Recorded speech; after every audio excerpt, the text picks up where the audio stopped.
Hi everyone, Simon here with a review of Nubla 2. Nubla 2 is a sequel to Nubla, or World of Nubla, as it was then republished and redistributed as, almost making you think that it was a sequel and buying the game twice. Don't do it, people.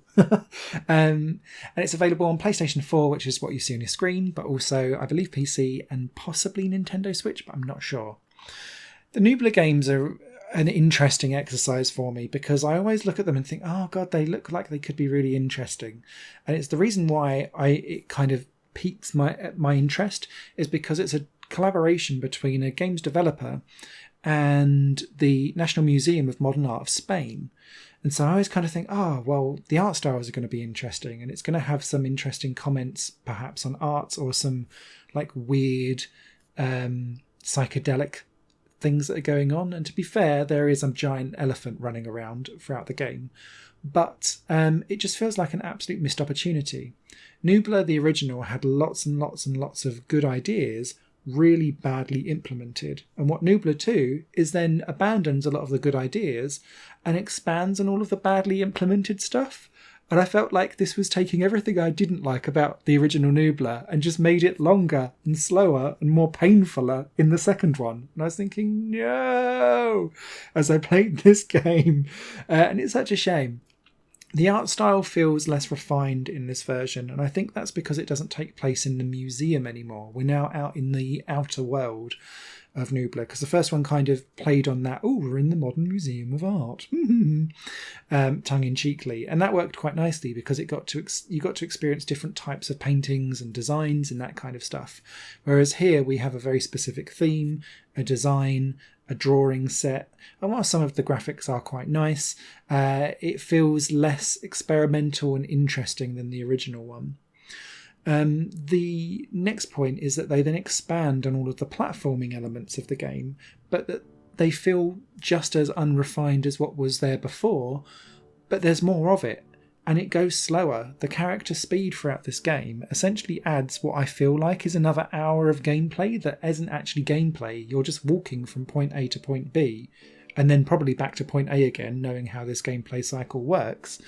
And you're going at such a snail's pace, and then you're asked to do like a platform jump, and there's no frames in the movement. You just kind of like flollop forward, and because you're going so slow, it's then difficult to judge. You'll then probably miss the platform, you'll die, you'll be respawned back to the beginning, and you have to do the same thing again.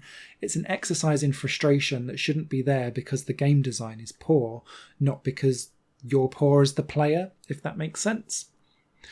There are a couple of interesting ideas, but again, they don't run with it. At the very beginning of the game, you can choose from one of 5 characters to take forward for the rest of the game. And the idea is that each one has a unique talent or ability that could, in theory, change up how you solve some of the puzzles as it goes along.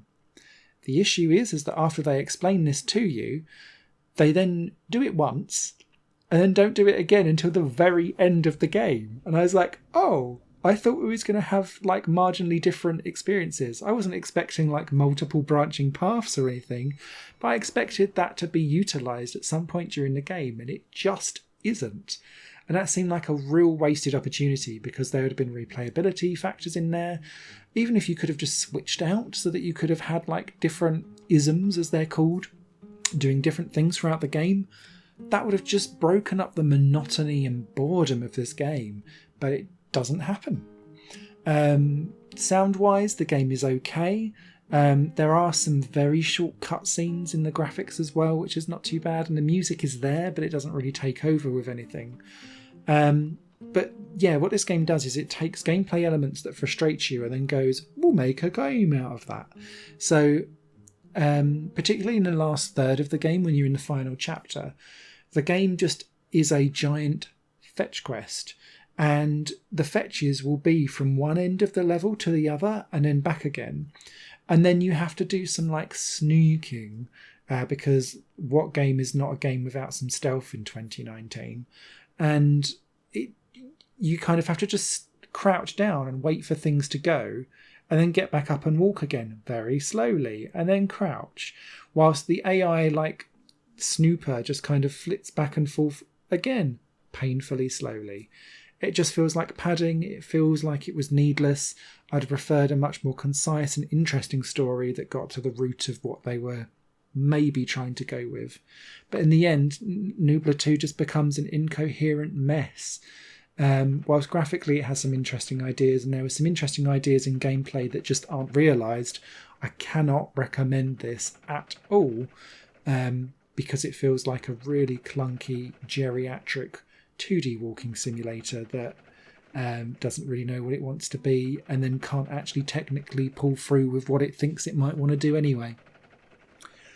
I might be harsh. I don't know if I'm being too harsh. This game just turned me right off. And it's not very often that I'm this harsh on a game, but I was just no.